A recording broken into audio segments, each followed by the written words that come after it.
Order! Order! You are an incorrigible delinquent at times.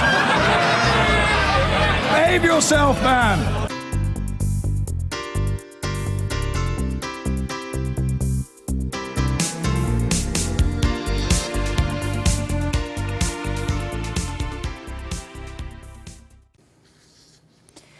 One of Donald Trump's closest advisors, the Attorney General, Jeff Sessions, has been accused of lying under oath to the Senate after he failed to disclose, when asked, that he'd had 2 meetings with the Russian ambassador during the presidential campaign. Senior Democrats are now demanding he resign and have called on the FBI to launch a criminal investigation.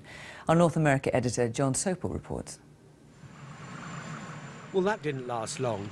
The afterglow from President Trump's acclaimed joint address has now been taken over by claims that the newly installed Attorney General lied under oath during his confirmation hearings over his contacts with the Russians. And that's brought calls for Jeff Sessions to resign and the appointment of a special prosecutor to investigate links between the administration and Vladimir Putin's government. The fact that the Attorney General, the top cop in our country, lied under oath to the American people is grounds for him to resign. He has proved that he is unqualified and unfit to serve in that position of trust. Republicans aren't going that far, but are backing calls that he should probably withdraw or recuse himself from any investigation into those links. Based on what we've read, and the information is not complete, I think the Attorney General should further clarify, and I do think he's going to need to recuse himself at this point. What's emerged is that then Senator Sessions met the Russian ambassador at the Republican convention in July. He met him again in September. But at his confirmation hearing this January, he denied any contact with the Russians. If there is any evidence that anyone affiliated with the Trump campaign communicated with the Russian government in the course of this campaign, what will you do? Senator Franken, I'm not aware of any of those activities. I have been called a surrogate at a time or two in that campaign, and I not have communications with the Russians, and I'm unable to comment on it. Today, the Attorney General denied any wrongdoing. I have not met with any Russians at any time to discuss any political campaign, and those remarks are unbelievable to me and are false. And I don't have anything else to say about that. What about so thank you. We've now had the National Security Advisor fired over his links to Russia. We've had the Attorney General accused of perjuring himself because of his contacts. And the White House is absolutely insistent. There is nothing untoward, there is nothing to see, and the crowd should move on. But the questions keep piling up. John Sopel, BBC News, Washington.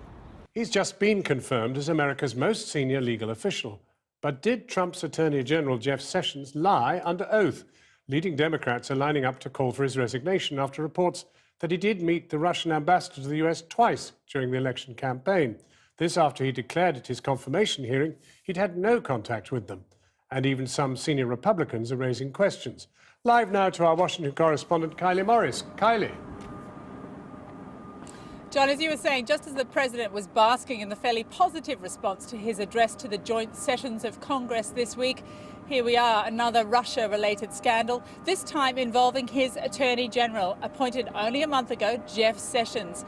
Not only Democrats, but also some key Republicans asking questions about his testimony to his Senate confirmation hearing. The Democrats want him to resign, the Republicans saying he should recuse himself from the ongoing and future probes into Russian links. It feels as though recusing himself might mean he avoids the fate of Mike Flynn. Remember him, the National Security Advisor, who had to resign after he lied about contacts with the same Russian ambassador.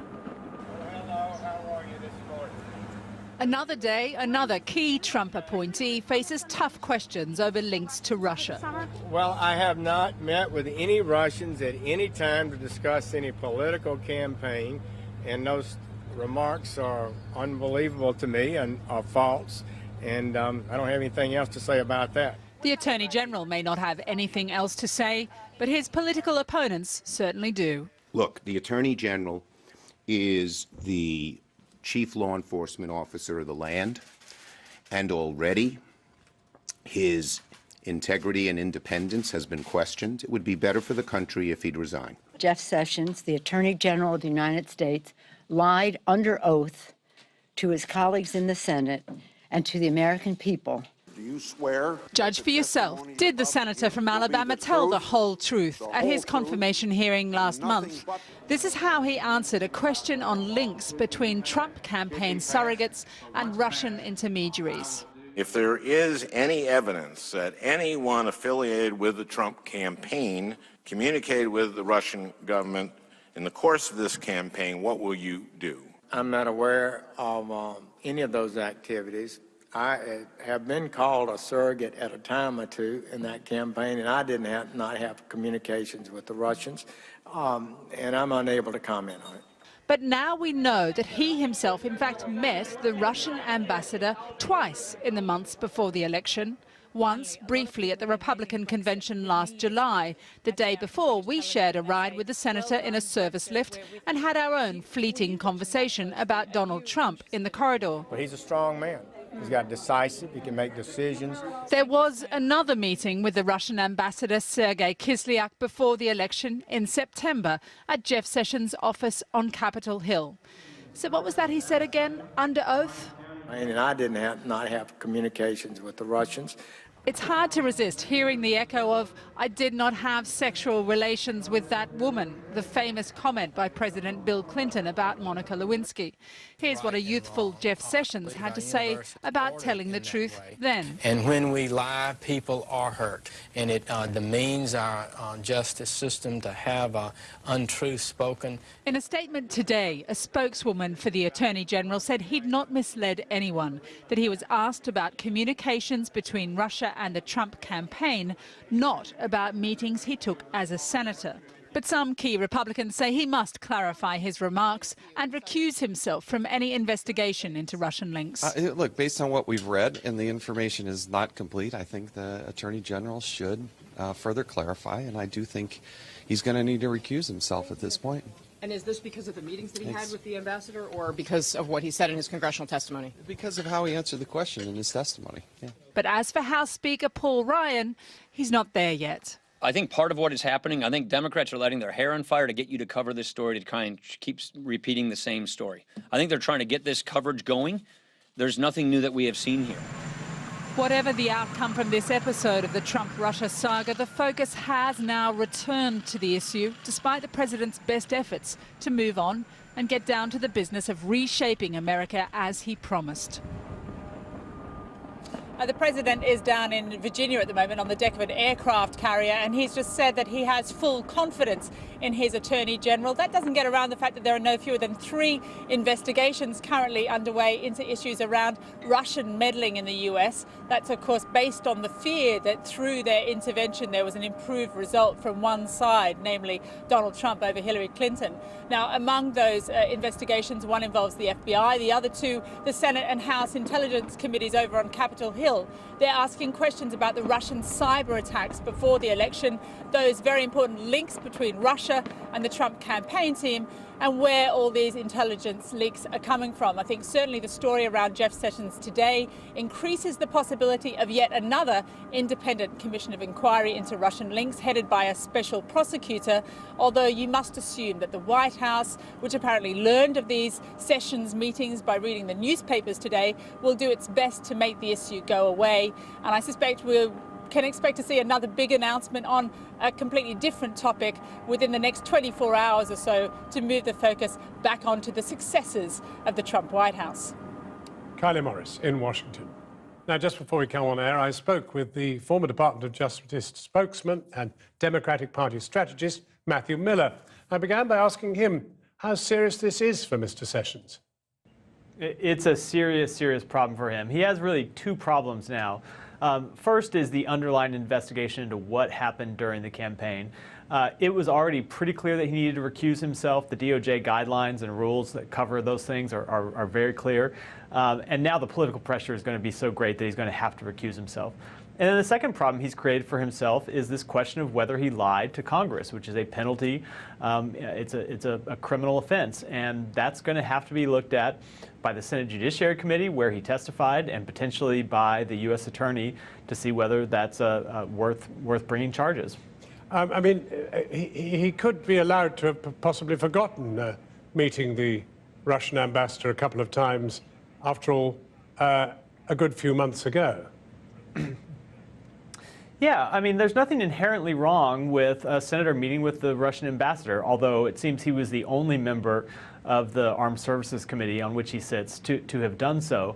But there is something wrong with going before Congress and not telling the truth about it. And then when you're asked a follow-up question, as he was in writing, and you have time to think about it, and you have time to look back at your schedules, and all of your staff are vetting your answer, still not coming clean about the meeting. That's the problem. And then on top of that, you have the problem that he, as a member of the Trump campaign, is now sitting on top of investigation into the Trump campaign. And that's just clearly not sustainable.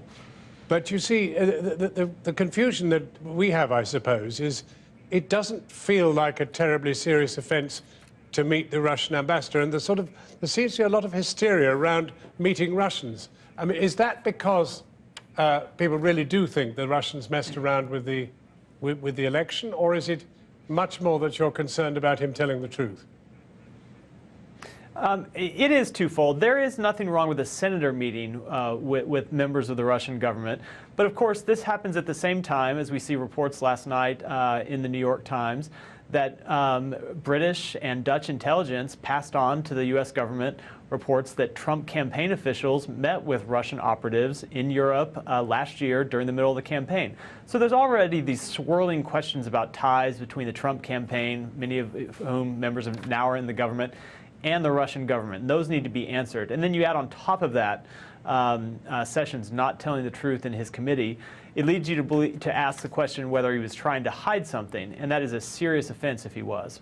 Well, now, you were in the Department of Justice under a Democrat administration, so I guess we just have to balance things slightly, but nevertheless, what's your judgment? Will he survive?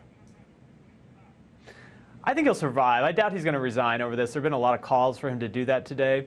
I doubt that's going to happen. He's very close to the president. The president's not going to want him to leave. But certainly, I think within hours, if not by the end of the day tomorrow, he's going to recuse himself from this investigation. And then he really is going to have to give a better explanation to the public and to Congress about what he was doing in that answer to Congress. If he doesn't give a good explanation for why he misled Congress, explain what he was thinking, then he could resign, but I doubt it comes to that. Interestingly, Mr. Trump has been behaving more presidentially of late. I mean, particularly his speech to Congress. Do you, in Washington, does your fraternity see a little bit of a change in Mr. Trump? No, not really. He's being judged by a very low bar. He went up to Congress and delivered a speech where he read off the teleprompter and managed to not insult or attack anyone in that speech. But that's a pretty low bar. I think people have spent months and months expecting Donald Trump to change, and everyone that's expected that has been proven wrong time and time again. I think there's very little chance he's going to change now. Matthew Miller, thank you very much indeed for joining us. Thank you. Now, more on tonight's main news. Donald Trump has insisted he has total confidence in his Attorney General, Jeff Sessions, and doesn't think he should recuse himself from investigations into claims of Russian election interference. Now, Trump is currently in Virginia talking to sailors on board an aircraft carrier. Let's listen in for a moment.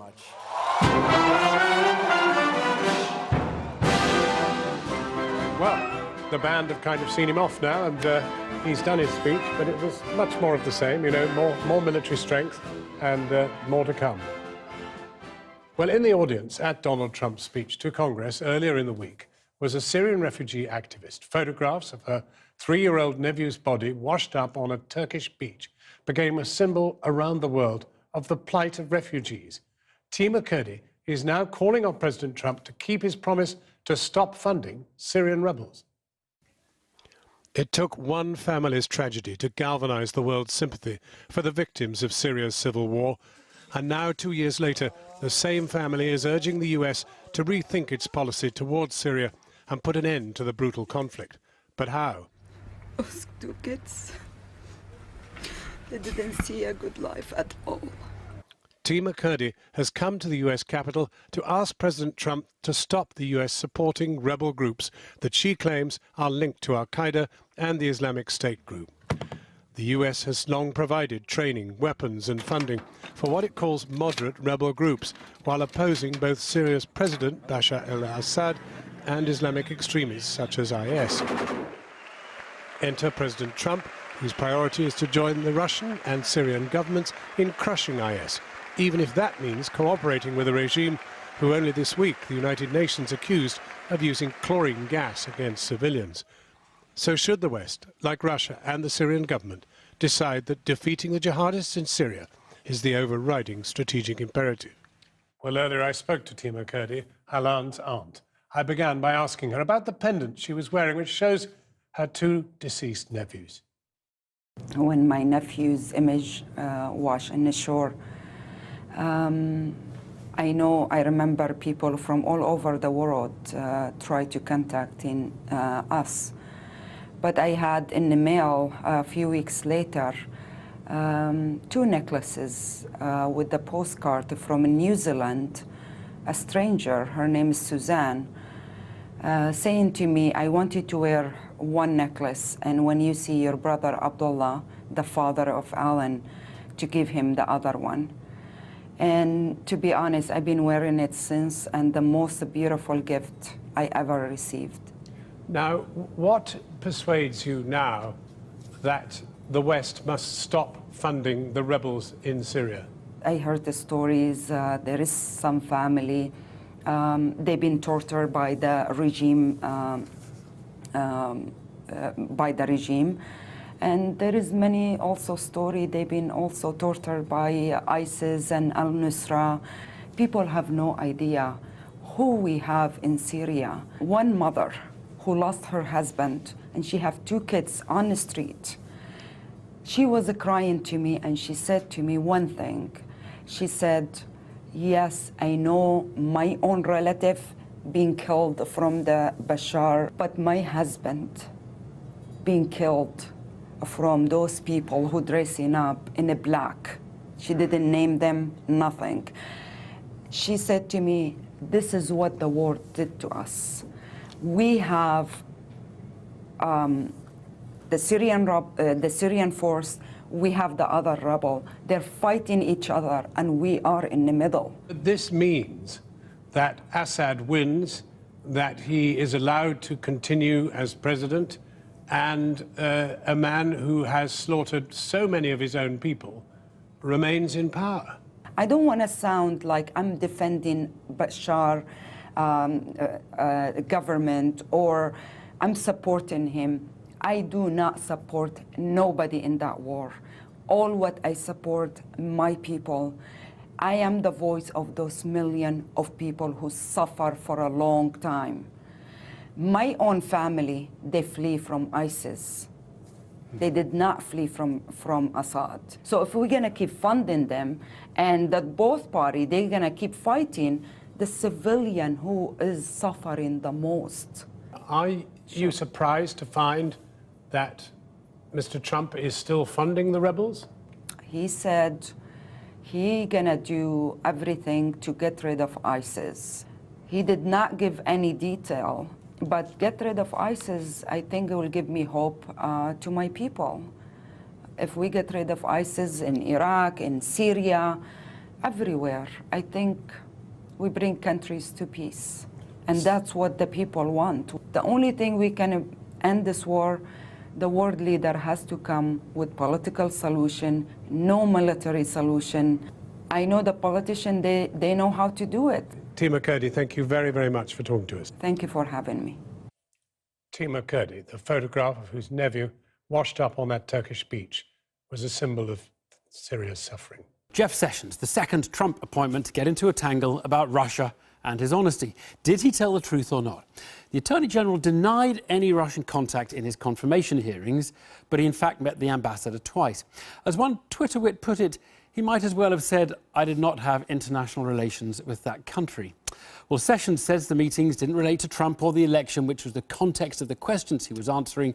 So no lie there, he says he's not resigning. But in the last 90 minutes, He had a press conference and recused himself from any investigation into the Trump campaign or its connections to Russia. Do you give him the benefit of the doubt? Probably depends on whether you think Trump is a good thing or not. Let's hear first from our diplomatic editor, Mark Urban.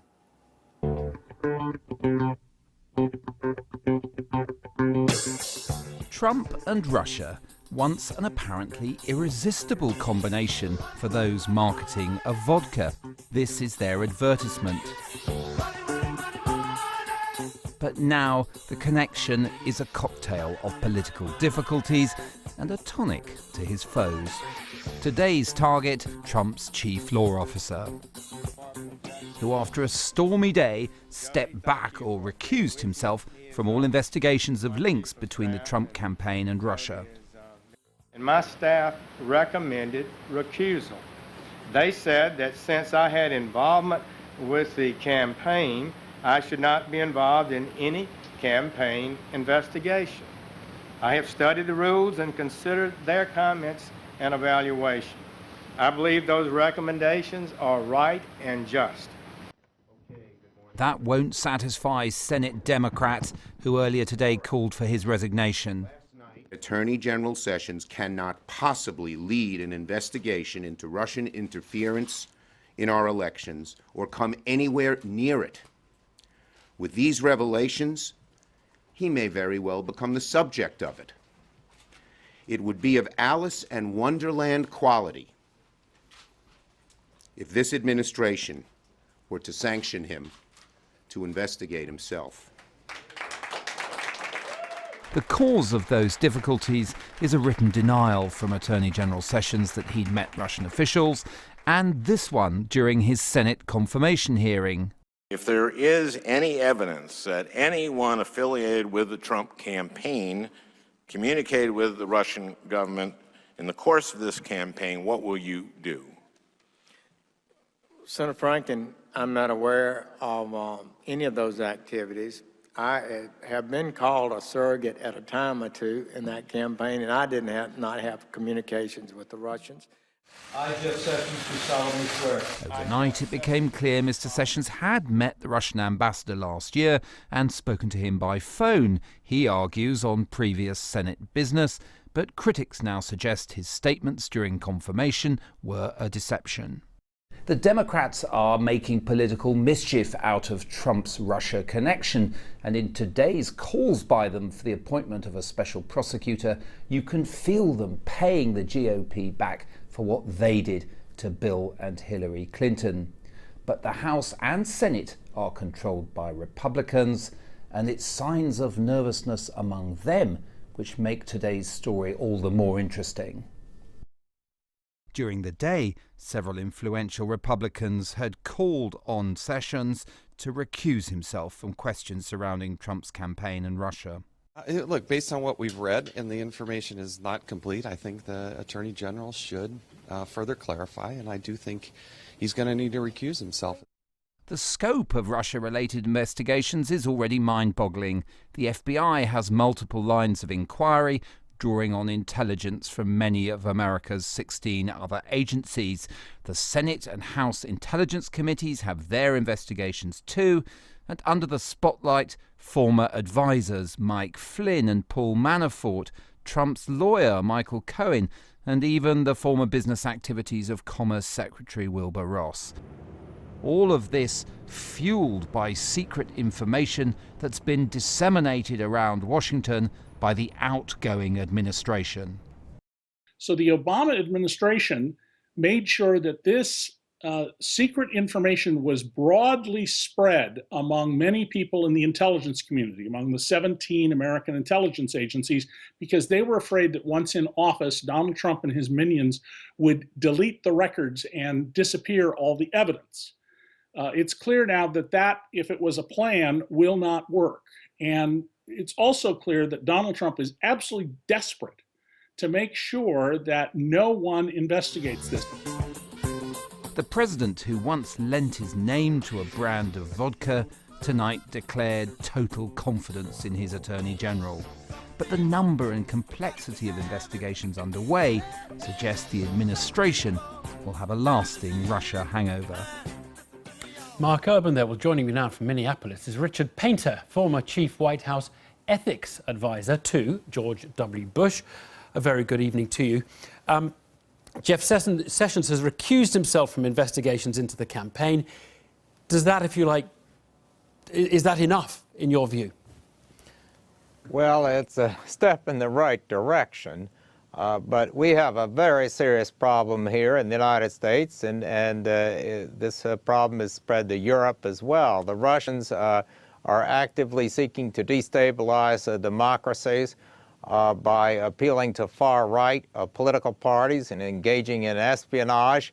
They, for years, appealed to the Communist Party and the far left and engaged in espionage. We've been fighting this battle with the Russians for a very long time, and it's critically important to know what happened in 2016, what spying was going on inside the United States, and who was assisting the Russians, who benefited from it, who was negotiating with the Russians, perhaps offering them something in return for their swaying and our election.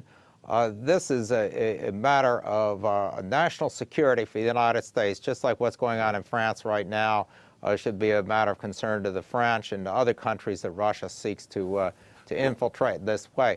And the Attorney General was not being candid with the Senate Judiciary Committee when they asked him questions about communications with the Russians. He did not provide candid answers, and that is very, very disappointing. Because how are we going to deal with Russian espionage and this type of activity if our officials, our senior officials, cannot be honest with each other and with the United States Senate? Before we go more into Jeff Sessions, I'm really interested in what you were saying about the Russians and how serious you think it is. Just paint for me what is the worst case? What is, for you, the thing that would be most awful to uncover here that is even faintly possible or plausible? I mean, what is it that people are really scared of about the Trump campaign, I mean? Well, we do not know which Americans have been cooperating with the Russians in these efforts to subvert our democratic system. We've dealt with this in the past. I mean, we had Americans who were avowed communists who assist the Russians in trying to subvert the United States. But they never got very far in our political system because communism doesn't have much appeal over here. But when it comes to the far right and the alt-right and these strange groups that are also on the rise in Europe, the Russians have realized they can gain a lot of traction in supporting these types of groups and then trying to interfere in a general election. And it is a very dangerous thing that's going on, this type of interference. We need to know what is happening and who here in the United States is assisting it. And we need to make absolutely sure that people who were aware of it, who benefited from it knowingly, are nowhere near positions of power in the United States government. Right. OK, well, let's go back to Jeff Sessions. You said he wasn't candid. A lot of people would have heard what he said and would agree with that he wasn't candid at the very least. Why, then, would you not say he has to go? He's the Attorney General. He was on oath. He's called for other people to go when they have said things that were not candid on oath. Why are you not just saying he obviously has to resign? That's a resigning matter. Well, that was the position I took in an op-ed I published in the New York Times earlier today, that I believe he should resign, that he is no longer going to be an effective Attorney General if he cannot be completely candid in discussion of such critically important subject matter. This is not a situation where we can parse words and talk about the meaning of the word is and the type of discussions we had after Bill Clinton's misleading deposition testimony about his sex life. We aren't really interested in the sex life of our public officials unless they're sleeping with the Russian spies. We are interested in who's talking with the Russians and about what. And a lot of those discussions are perfectly fine so long as people are honest about them. And, you know, the Attorney General said that he was not having contacts with the Russians when he was, and that is very, very misleading. He also said he didn't talk about the election or the campaign with the Russians, and that was the distinction he drew. Do you think it is plausible that anybody between August and November could have two conversations, you know, senior policymakers, Washington people, two conversations with someone and not talk about the American election at some point in those conversations? Well, I don't know, but I don't think it's only of interest whether he was talking about the American election. Was he talking about what the Russians were doing inside the United States, or what the Russians wanted out of the United States or might expect from President Trump if he were to be elected? It's critically important that American officials in senior positions be honest with each other about their communications with the Russians if we're going to deal with this problem. And this is not a situation where we should be parsing words and trying to figure out how to interpret the question, interpret the answer. As I say, once again, these are not questions about the public official's personal life. These are questions that go to the heart of our national security and an intentional attack on our democratic processes by a foreign country. Can I ask you what it says about the Republican Party that the House Speaker, Paul Ryan, said this morning in the US, Jeff Sessions doesn't need to recuse himself, and he didn't think there was, any evidence of a Russia connection to worry about. Now, what does that tell you about the state of the party? Are they just running scared of Trump because they misjudged his ability to win, or where do you think the Republicans are at? Well, I don't know what's going on with that. There's a lot of talk all over the place about how to respond to this, and I've been active in the Republican Party for decades, and I served as the chief ethics lawyer for President George W. Bush, and I can assure you that there are many, many Republicans who are livid about what Russia was doing in our country during 2016 and spying on Americans. We have had Republican senators say that they want to get to the bottom of what Russia was doing. So I think that's the view of the vast majority of Americans who are Republicans. We're not going to put up with this, and we're not going to put up with public officials showing any lack of candor about their communications with the Russians. We would like to have good relations with Russia, but good relations does not mean Russian interference in the American political system or spying on American citizens, breaking into their computers and putting their documents up on WikiLeaks. We're not going to allow that. Richard Painter, thanks very much indeed. Thanks for joining us. Well, let's talk a little bit more about the whole Russia connection. Igor Sutyagin is a Russia watcher at the Royal United Services Institute, a nuclear expert who spent more than a decade actually in Russian prison, accused of passing classified information to a British company. Good to have you here. Just tell us what you think Russia's game is here. What is going on the Russia side? What are they trying to achieve? What's the objective? Well, they try to undermine legitimacy of the newly elected president, which should be Hillary Clinton. They try to weaken her position, to have her having serious row in the domestically, to weaken her position in her deal with Russia. So that was the goal. Instead they got Trump winning the election, which was a very unpleasant surprise. That was an unpleasant surprise for them, you think? Yeah. They wanted a destabilized Hillary, not a Trump. Yeah. The Trump was just spoiler. They did not plan to have him as a partner. That's a really interesting cock-up theory of history. Now, what then do you think was going on? I mean, none of us know. So this is in the realms of speculation. What would be the kind of hypothesis of what might have gone on between the Russians and the Trump campaign? What would be the suspicion? What are we looking for? What are we trying to see?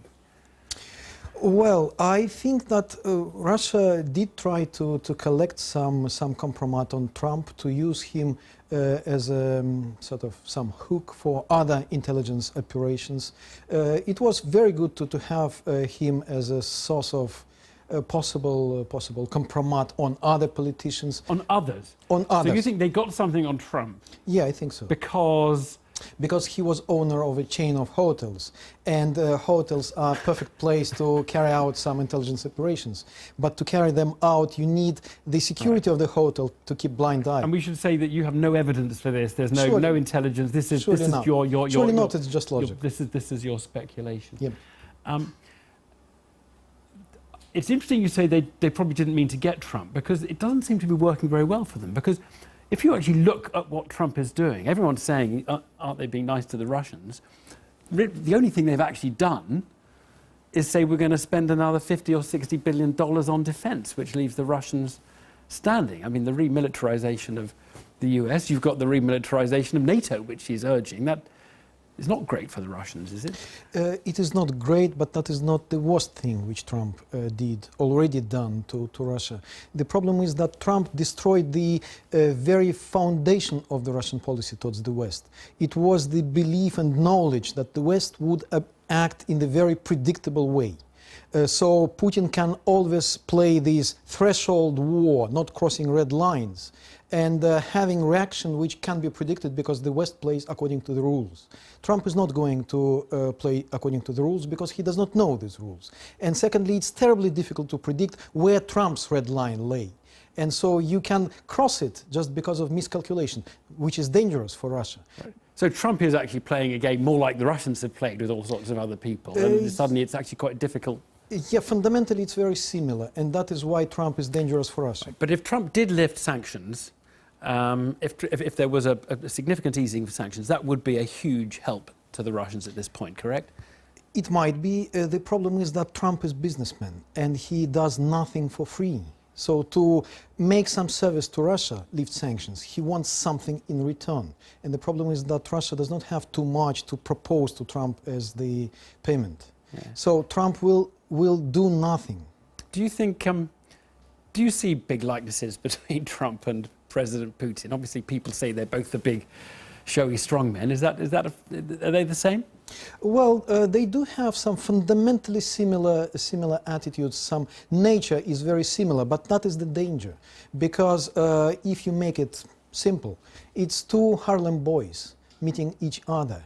And they can befriend each other. But it's much more real, much more probable that they will fight each other, because that is their nature. Two alpha males. Well, Russian saying is, two bears cannot live in one hole. It's a very different perspective. Thanks very much indeed. Thanks. I've been getting away with it all.